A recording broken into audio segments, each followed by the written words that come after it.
Okay, so we begin with Surya Namaskara, and now everybody should know the postures we've gone through. We've gone through the synchronized breathing, we've gone through the mantras. So this time everyone just do it on your own. We'll do one round, you can go at your own pace, and then we'll do 1 minute of Shavasana afterwards. Okay? Just begin.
Then we'll finish Shavasana when we're done.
So today we're covering lessons 11 and 12.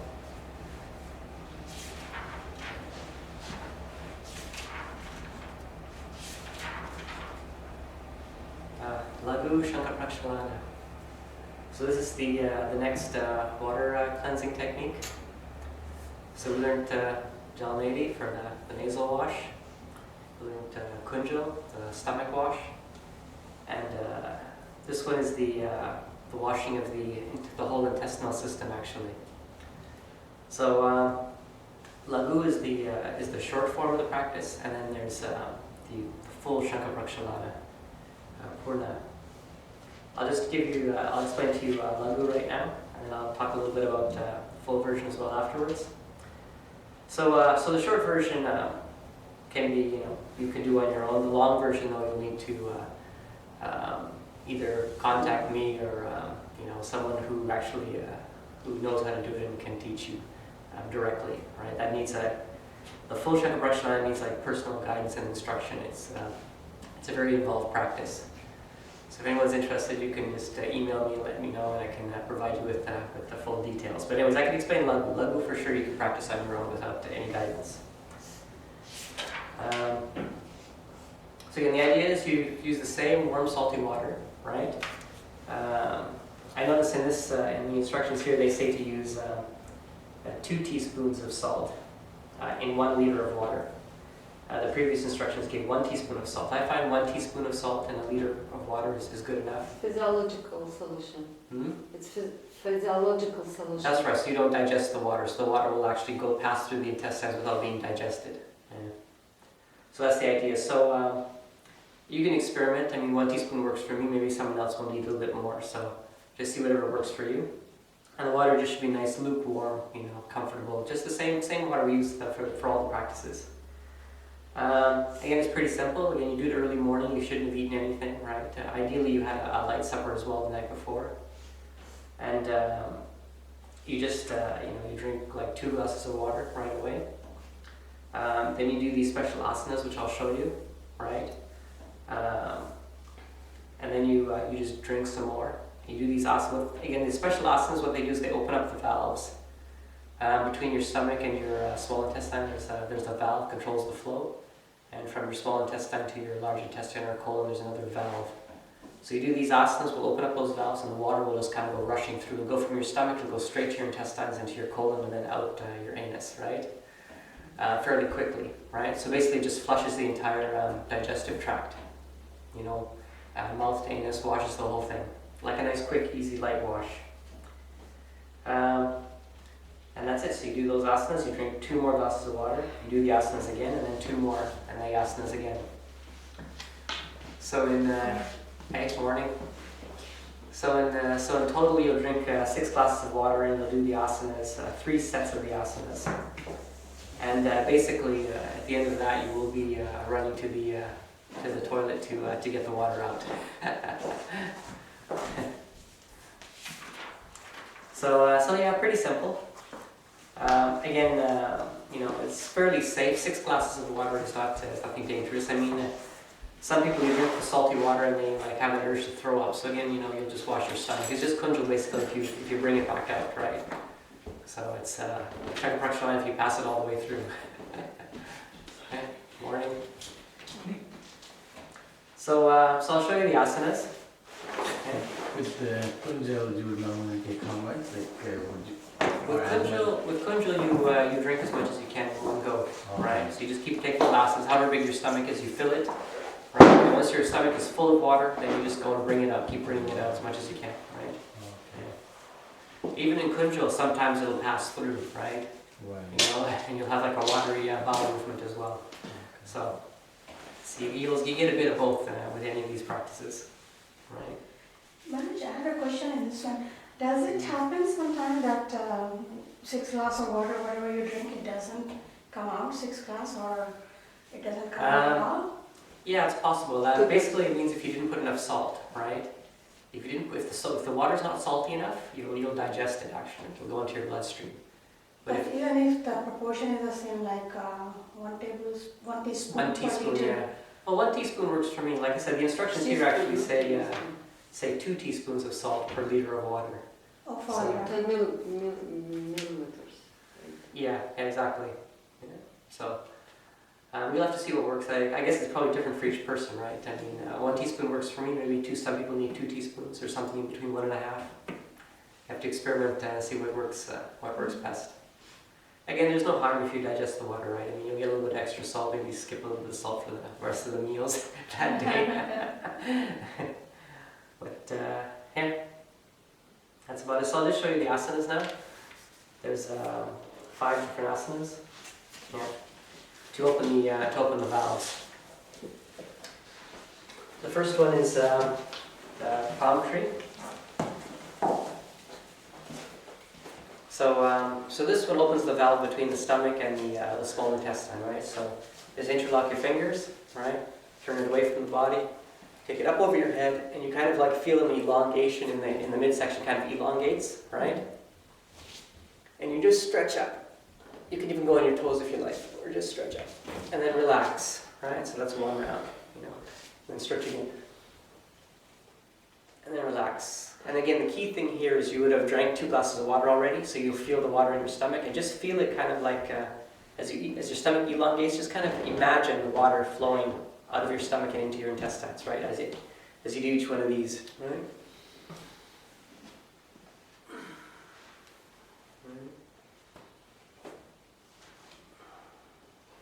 So you do like, 8 rounds. We're inhaling.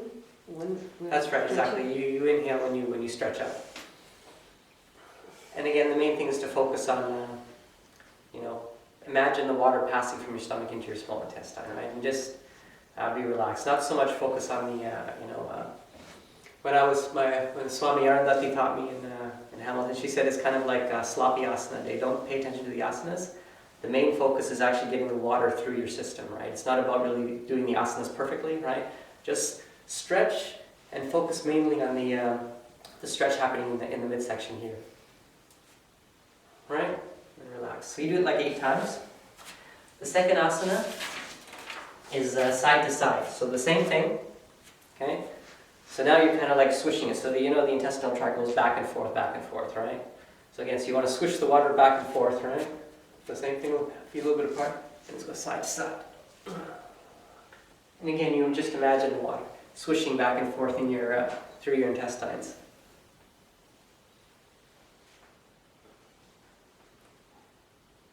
Right? And you do like 8 rounds of that. And same thing. Breathing is important when we're doing this now. Just breathe normally? normally, yeah. Don't you don't have to think about the breathing. The main thing to think about, like I said, is the movement of the water, right? Because you would have had the 2 glasses and you'd feel the water kind of moving. So just feel the water moving, just imagine it moving through your system, right? That's the main thing here. And not to pay attention to the asanas or the breathing or anything else, in fact, too much, right? The third one is, what's it called? So that was the palm tree was the first one. This is the swaying palm is the second one. This one is the wheel rotation, right? So again, this one you just kind of put your arms out and you kind of just swing them, right? So you swing them like this, swing them like this. And again, the twisting again helps the water go through the small intestines, right? Right, you'll feel the water swishing around through your body. So similarly, you do it for 8 times, right? And then you do the next one. What's this one called? Okay, the triangular cobra, right? So this one is cobra pose, except you add a twist to it, right? So what this one does, this one now will open the valve between the small intestine and the colon, right? This movement. So you go up in cobra, and then you twist and look back at your feet, right? Do the left, go look on the left side, then go down, and back up, twist and do the other side. Just in the other direction, right? So then you keep rolling on your stomach and up and down and back and forth. Again, the main thing is focusing on the lower part of your abdomen now, as the water is coming to the final part. And again, you just go back and forth. You do 8 rounds of this as well, right? Right. And then the final one is again stomach stretch. It's called, right? So this one's done from the squat, right? So again, in the olden days, a bowel movement, this is the way you do a bowel movement, right? It's from a squatting pose. This is the ideal position, posture for getting the whatever it is in your colon out your anus, basically, right? So again, to help it around, the colon kind of goes up and across and down, right? So you do a twist. Again, hands on the knees, and you kind of just twist it out, right? And back and forth, right?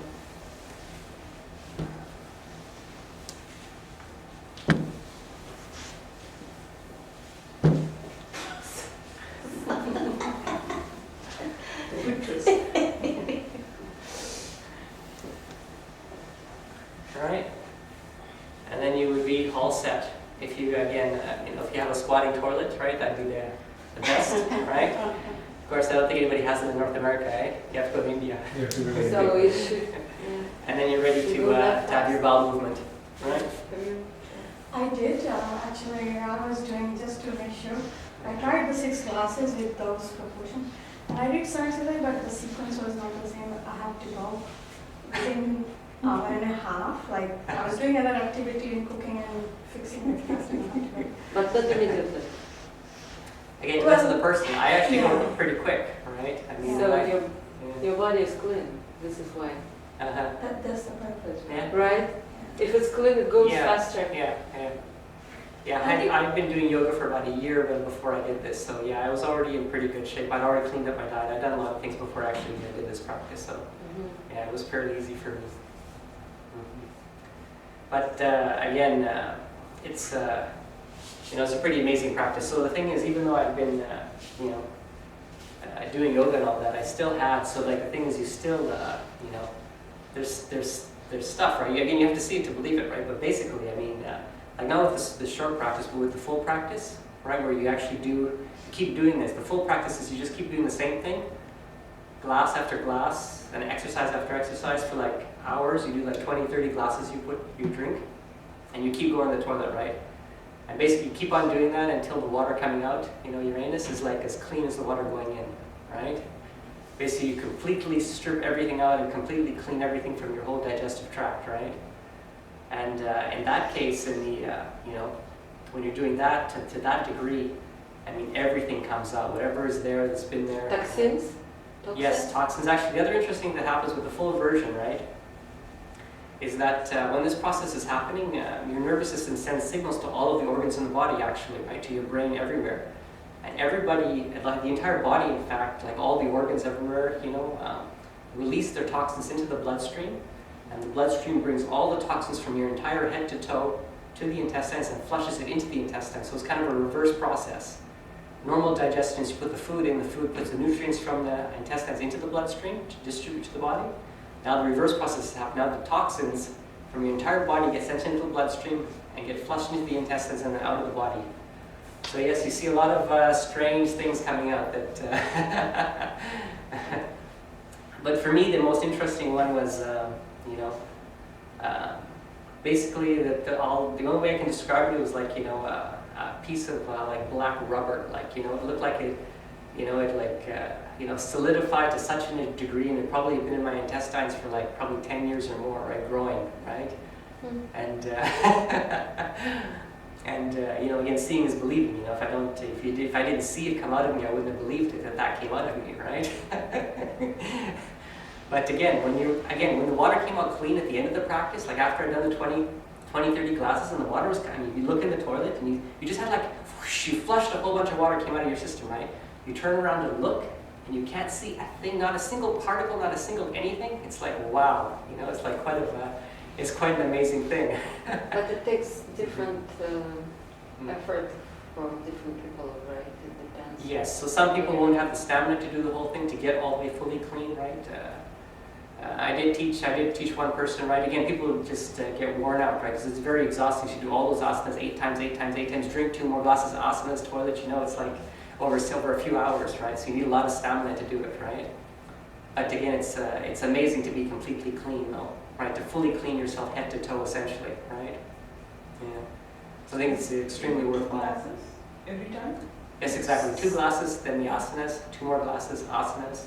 So the short version, you just do 6 glasses. So that's, that's safe. So the thing is with the long version too, is that, like I said, the reason why you need guidance and all of that is that, you have to, you can again, because it's so strenuous, you got to make sure that some people don't overdo it or overdo themselves, right? Or injure themselves essentially. And the other key thing too is you have to be very clear on dietary restrictions and all that afterwards, because you've now stripped your digestive system completely, right? All the protective lining, everything has been stripped off completely, right? So you're like a newborn baby, in fact, right? So just like a newborn baby, you have to be very careful what you feed a newborn baby, because they can, they'll hurt themselves if you give them the wrong food, right? So you're just like a newborn baby now. You have to basically eat. You can't even eat a raw apple, for example. You can't eat. You have to cook the apple before you eat it, initially, kind of thing. For at least a week, you have to eat very carefully until your digestive system rebuilds a protective lining. For how long? Just immediately after the... Well, they say 40 days, right? That you should be in a restrictive diet for 40 days, like no animal products, no dairy products, no cheese, no nothing, no meat or anything, right? For like no eggs, no for like 40 days, and plus you have to be, there's many restrictions. Basically, that's why I said that a lot of guidance is required. You have to study all the precautions and all the dietary restrictions. Make sure you're fully prepared for like 40 days of practice, essentially, right? So. Anyways, if anyone's interested, you can just email me and I can give you all the details on what you need to do. And you have to, again, spend time to build up your stamina as well. To like, you do asanas every day, you make sure you're very fit and very strong to actually do this for like, 3-4 hours that it takes, right? But again, I found it extremely worthwhile to fully clean myself, You feel your mind? Oh, you feel like it's a totally different experience.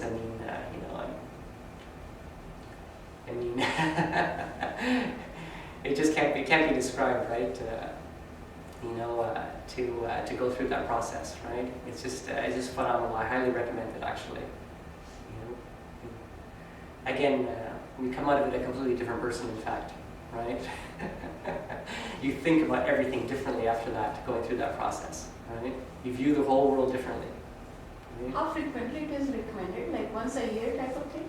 Well, that's depending on the person, right? So, I think once a year is good. Once a year is plenty. Again, because I think you should at least do it once in your life, kind of thing, right? Especially if you've reached middle age. If your diet hasn't been fantastic for the last 20, 30 years, whatever, for sure cleaning at some point would be beneficial, right? So, but then, and then once you're clean and if you have a good diet after that, I think, you're probably good. I mean, if you keep practicing regularly. Any specific time for that in terms of the phase of the That's moon? right. So exactly, yes. So you don't want to do it now, right? So the thing is, again, you're in a very sensitive state, right? You've just completely stripped your digestive tract. So it's very fragile, right? So again, if it's too cold, you can hurt yourself again. Just doing it at the wrong time of year, you can hurt yourself, right? So you want to do it when the weather outside is about 70 degrees kind of thing. It shouldn't be too hot. You can't do it middle of summer either. You can't do it middle of winter. It should be usually spring or fall, right? Is the correct time to do it. So there's lots of precautions. So again, email me if you're interested, and I can provide you with the full details. But again, Laghu you can do anytime. The short version with the 6 classes, you can do that anytime. Because that one you don't. It's a nice light wash. Once a week or once a month? Once a week is fine. Even some of the books they do every day. Yeah, you can even do it every day if you like. 6 classes? Yeah. So again, though, you need to be near a toilet, right? So it's difficult if you have to then rush off to work and then and you've still got salty water that's coming out, right? Middle of a meeting, so I gotta go. So yeah, usually I'd say on the weekend, once a week type of thing if you like, right?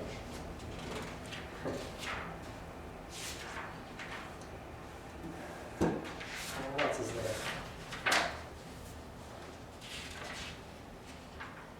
Okay, so we got some more asanas in the Vyaghrasana. Well, we'll go through the other asanas. How many times have you done the full version? Well, the first time I did it was in 2002. And I did it every year. I did it 2003, 2004, 2005 even. I think 2006 even. I didn't do it last year. It was 2009, right? So I didn't do it this year, I didn't do it last year. So I skipped the last 2 years, actually. I'll probably do it again, though, I think. Well, not hard to say. Maybe or maybe not, I'll do it in the spring, I'm not sure. Because, I keep myself in pretty clean, right? Actually, there's another practice in the advanced practices, another cleaning practice, which I do every day, right?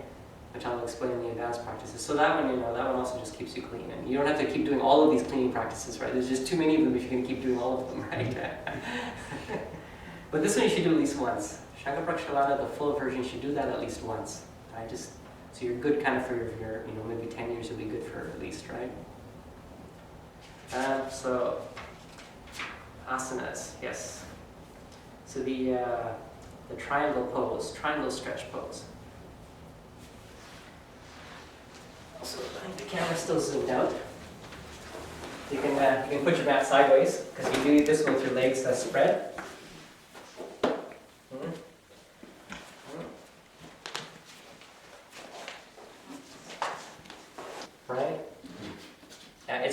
side of the body. So you just, again, you tilt over to one side. Actually, tilt your foot. So if you're going to go to the left, tilt your foot out, point your toe out, and then just come over and bring your hand onto your foot.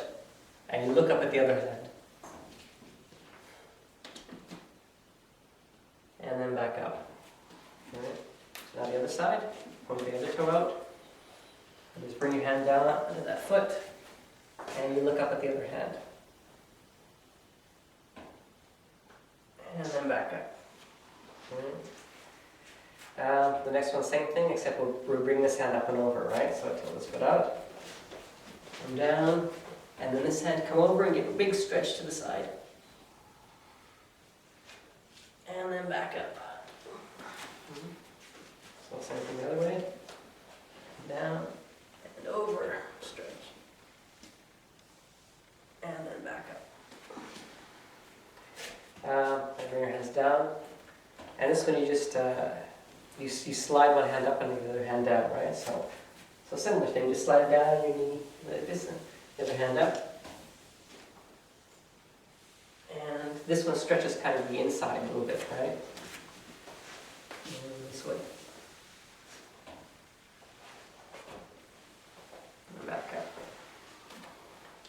The next one is you just put your hands behind your back, interlock your hands behind your back. You just lean over and you go to each knee, right? So left knee, and then the right knee.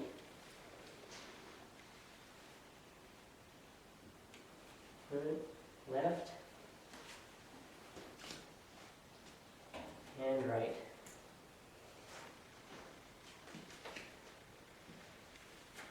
Okay.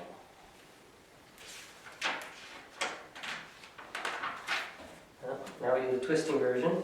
So same thing. Hands back out. This time you take your right hand to your left foot, right? And you look up at the other hand. And then back up. All right, and the other way.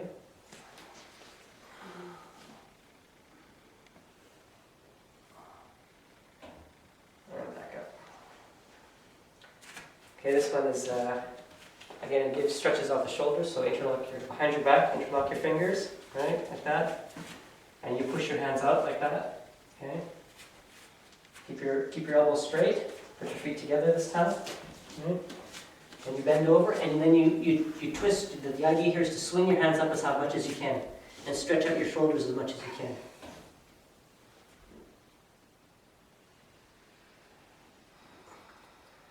And back. And actually, the palm tree pose is a nice counter to that one, in fact. So, to do a backward bend, usually you try to counter the forward bend with the backward bend. So just do this, hands up and back. Right. The next one is similar to the one we did before. Instead of the hands behind the back, you put the hands behind the head instead, right, to help you get your nose to your knee. So again, you come down, and you kind of swing. This one is a swing. So you just swing back and forth from one knee to the next.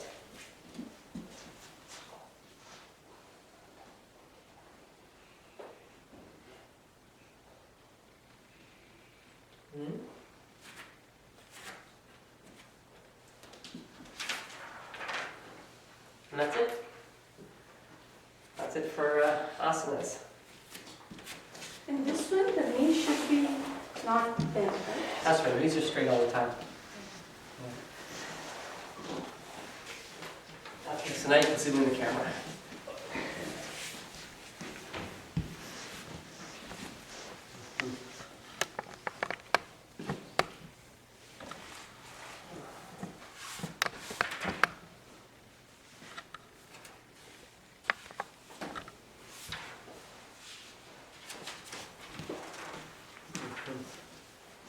So pranayama, still the same. Only thing we change is the ratio.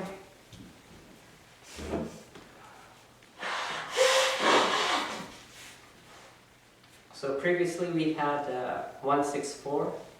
Inhale for 4, hold for 24, exhale for 16. Right? Now the ratio is 1:8:6. So inhale for 4, hold for 32, exhale for 24, right?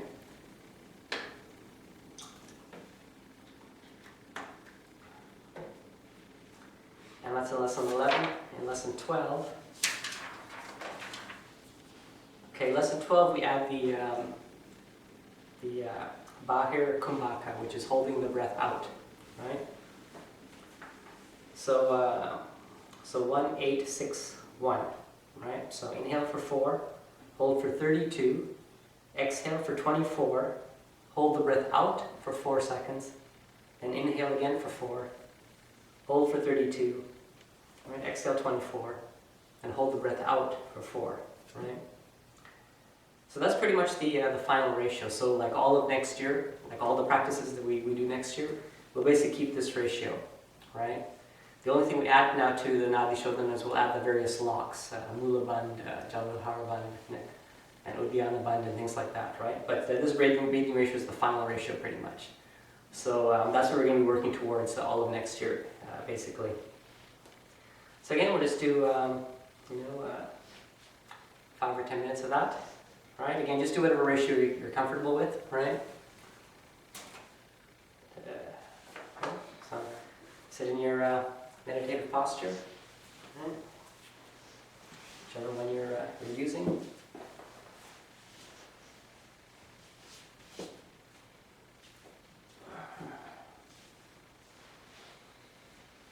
Okay, back straight. And put your left hand in the mudra on your knee. And the right hand in the other mudra for doing alternate nostrils.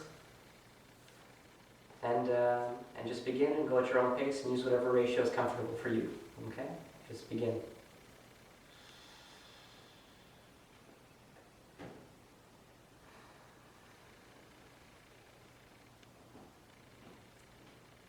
So again, you work your way up, right? So just breathe a few times normally, then start doing the breath retention, then start counting, and then just keep working your way up, right? Over the course of about 10 minutes.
finish your last round.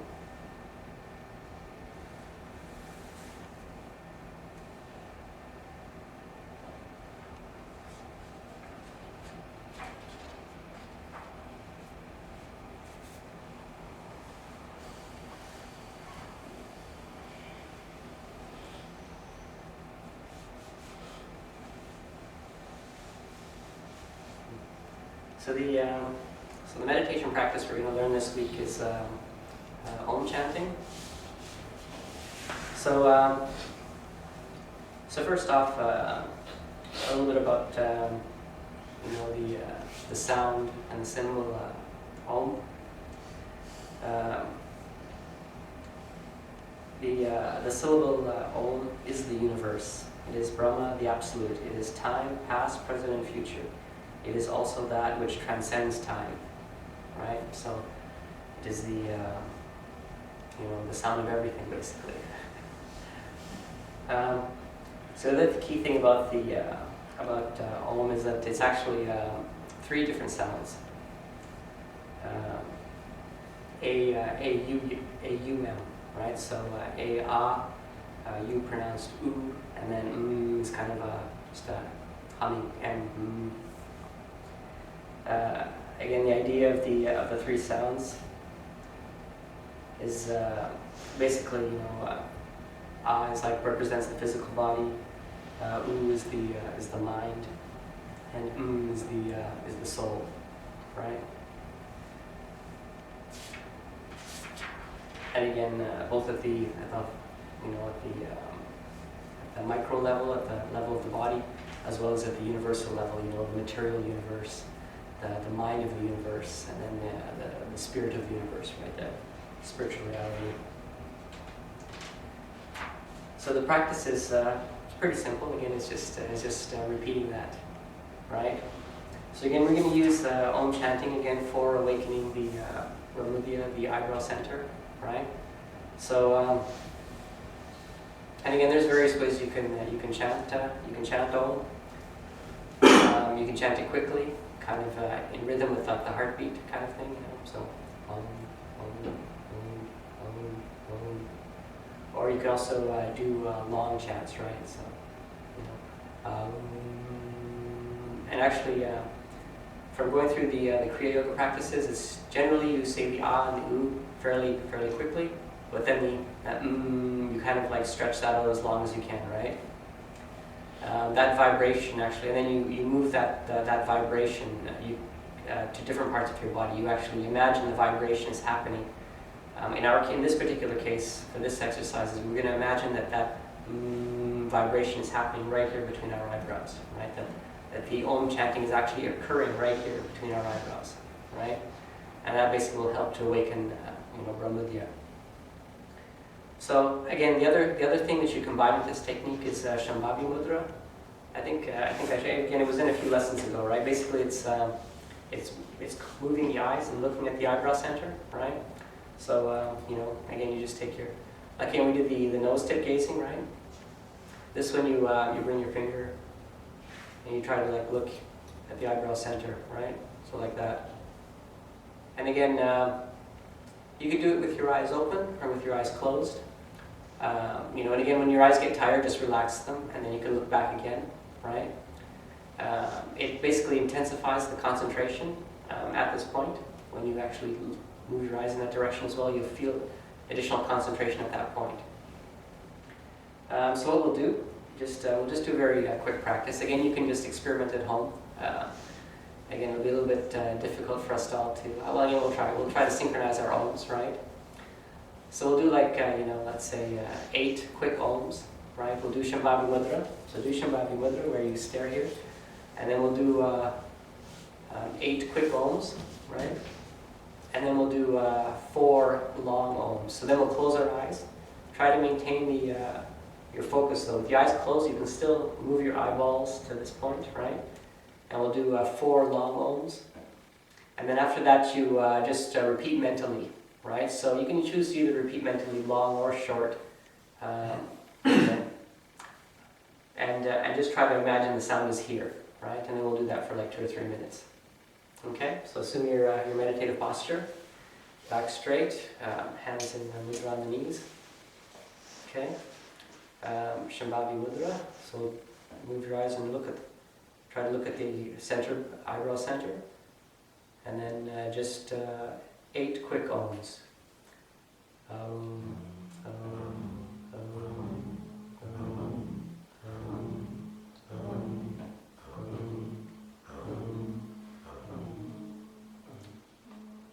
Okay, then we'll do 4 long ohms. Again, you can close your eyes, try to continue to look and concentrate there.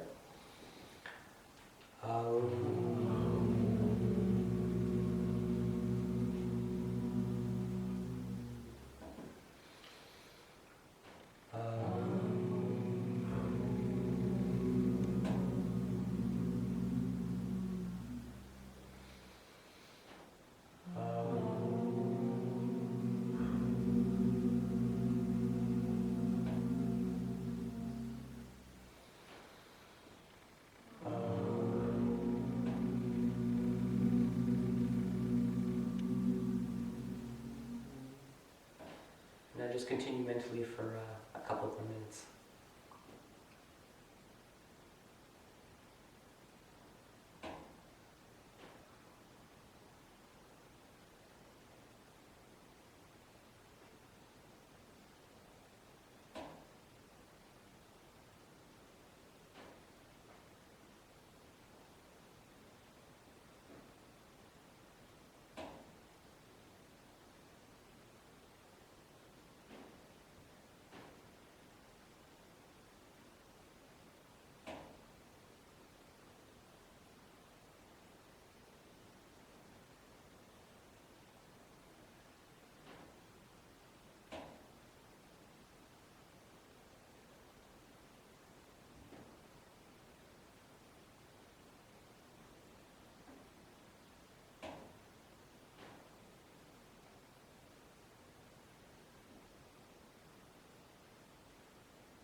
And usually this practice is ended with one long, loud Om. So,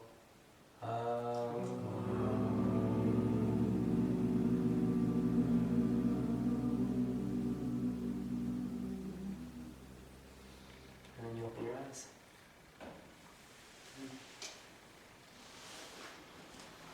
So that is that's basically the end of lesson 12, and well, what this book refers to as the beginner practices, and then book 2, the advanced practices, are next. And we'll start those in January, right? Second week of January. So any questions about all this so far? Okay, so I guess that's it. See you all in January. Merry Christmas, Happy New Year. Tomorrow. Tomorrow. And tomorrow, exactly, that's right. Not for yoga though. Oh, we didn't record.